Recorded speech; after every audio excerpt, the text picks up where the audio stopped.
നമസ്കാരം. പുതിയ വീഡിയോയിലേക്ക് സ്വാഗതം.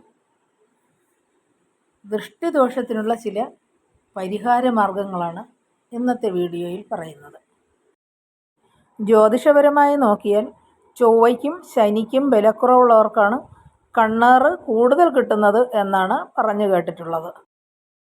ഒരാളുടെ നോട്ടം കൊണ്ട് മറ്റൊരാൾക്കോ മറ്റ് ജീവജാലങ്ങൾക്കോ വസ്തുക്കൾക്കോ ഒക്കെ ഉണ്ടാകുന്ന ദോഷത്തെയാണ് ദൃഷ്ടിദോഷം എന്ന് പറയുന്നത്. സന്തോഷത്തോടെ കളിച്ച് ചിരിച്ചു കഴിയുന്ന കുട്ടികൾ വീട്ടിൽ അതിഥികൾ ആരെങ്കിലും വന്നുപോയ ശേഷം തുടർച്ചയായി കരച്ചിലും അസ്വസ്ഥതയും കാണിച്ചാൽ അത് ദൃഷ്ടിദോഷമാണെന്ന് പൊതുവെ പറയാറുണ്ട്. നന്നായി കായ്ച്ചു വന്ന ഒരു മരത്തെക്കുറിച്ച് ആരെങ്കിലും ഇതിന് നല്ല കായ്ഫലമാണല്ലോ എന്ന് പറഞ്ഞ് അടുത്ത ദിവസം മുതൽ പൂവും കായുമൊക്കെ കൊഴിഞ്ഞ് പിന്നെ കായ്ഫലം കുറയുന്ന അവസ്ഥ പലർക്കും ഉണ്ടായിട്ടുണ്ടാകും. ചില നക്ഷത്രക്കാർക്ക് പെട്ടെന്ന് ദൃഷ്ടിദോഷം വന്നു ഭവിക്കുമെന്ന് വിശ്വസിക്കപ്പെടുന്നു. അശ്വതി, രോഹിണി, അത്തം, ചിത്തിര മുതലായ നക്ഷത്രങ്ങൾ ഈ ഗണത്തിൽപ്പെടുന്നവയാണ്. ദൃഷ്ടിദോഷം കൊണ്ട് ശാരീരികമായും കുടുംബപരമായും സാമ്പത്തികമായും നിരവധി പ്രശ്നങ്ങളുണ്ടാകാം. കുട്ടികൾ, ഗർഭിണികൾ, മുലയൂട്ടുന്ന അമ്മമാർ, സുന്ദരി സുന്ദരന്മാർ എന്നിവർക്കും പെട്ടെന്ന് കണ്ണേറ് ഏൽക്കും എന്നാണ് വിശ്വാസം. കണ്ണേറ് പരിഹരിക്കുന്നതിന് പല വഴികളുണ്ട്.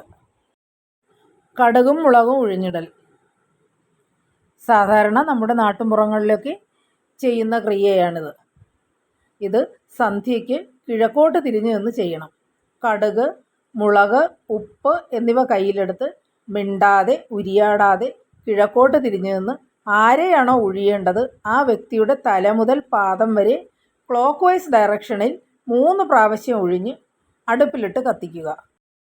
സ്വയം ഉഴിയുകയാണെങ്കിൽ തലയ്ക്ക് ചുറ്റും 3 പ്രാവശ്യം ക്ലോക്ക് വൈസ് ഡയറക്ഷനിൽ ഉഴിയാവുന്നതാണ്.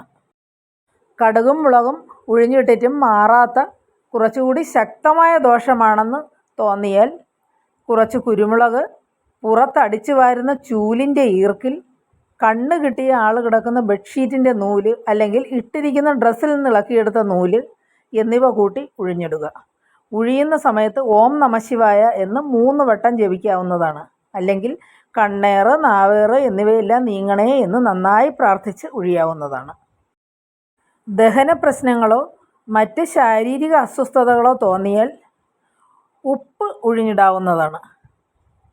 കുറച്ചുപ്പ് വലത് കൈയിലെടുത്ത് പ്രശ്നമുള്ള ആളിൻ്റെ തല മുതൽ പാദം വരെ 3 പ്രാവശ്യം ഉഴിഞ്ഞ് കിച്ചൺ സിങ്കിലിട്ട് വെള്ളം ഒഴിച്ച് കളയാവുന്നതാണ്.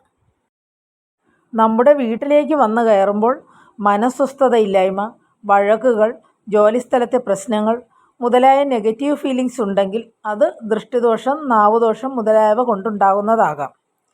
ഇതിന് പരിഹാരമായി ഒരു നാരങ്ങ വലത് കൈയിൽ പിടിച്ച് തലയ്ക്ക് ചുറ്റും 7 പ്രാവശ്യം ഉഴിഞ്ഞ ശേഷം നാരങ്ങ 2ആയി മുറിച്ച് ഇരു കൈകളിലും പിടിച്ച് കൈ പിണച്ച് വെച്ച ശേഷം വലത് കൈയിലെ നാരങ്ങ ഇടതുവശത്തേക്കും ഇടത് കൈയിലെ നാരങ്ങ വലതുവശത്തേക്കും കളയുക. ഇത് തൊഴിൽ, ബിസിനസ് പരമായിട്ടുള്ള ദോഷങ്ങൾ അകറ്റാൻ ഉത്തമമാണ്. പല ദേശത്തും പല രീതിയിലാണ് ദൃഷ്ടിദോഷം മാറുന്നതിനായുള്ള കർമ്മങ്ങൾ ചെയ്യുന്നത്.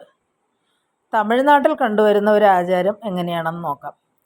അയമോദകം, കരിഞ്ചീരകം, ഉപ്പ് എന്നിവ ചേർത്ത് 3 പ്രാവശ്യം പ്രശ്നമുള്ളയാളെ ഉഴിഞ്ഞ് ടോയ്ലറ്റിലിട്ട് ഫ്ലഷ് ചെയ്യുക.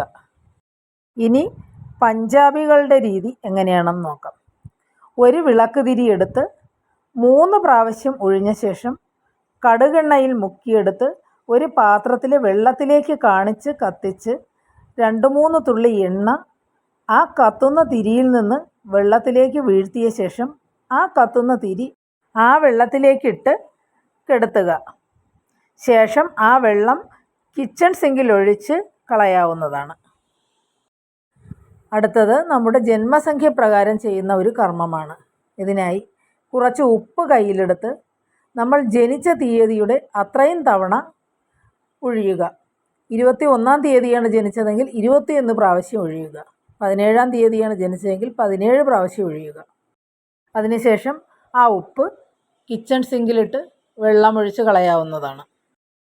നമ്മൾ പുറത്ത് എന്തെങ്കിലും ഫംഗ്ഷനോ ഇൻ്റർവ്യൂവിനോ ഒക്കെ പോകുമ്പോൾ കാൽപാദത്തിനടിയിലോ ചെവിയുടെ പിന്നിലോ ഒരു കറുത്ത പൊട്ട് തൊട്ടിട്ട് പോകുന്നത് ദൃഷ്ടിദോഷം മറ്റ് നെഗറ്റീവ് എനർജികൾ എന്നിവയിൽ നിന്ന് രക്ഷയേകുമെന്നാണ് വിശ്വാസം. ഈശ്വരാധീനം ഉണ്ടെങ്കിൽ ഈ ദോഷങ്ങളൊന്നും തന്നെ ഏൽക്കില്ല. പ്രാർത്ഥനയും നാമജപവും മുടങ്ങാതെ ചെയ്യുക. ഹനുമാൻ ചാലിസ ജപിക്കുന്നതും നരസിംഹമൂർത്തിയെ പ്രാർത്ഥിക്കുന്നതും ബാധാദോഷം, ദൃഷ്ടിദോഷം, നാവേറുദോഷം എന്നിവയിൽ നിന്നെല്ലാം സംരക്ഷണം നൽകുന്നു.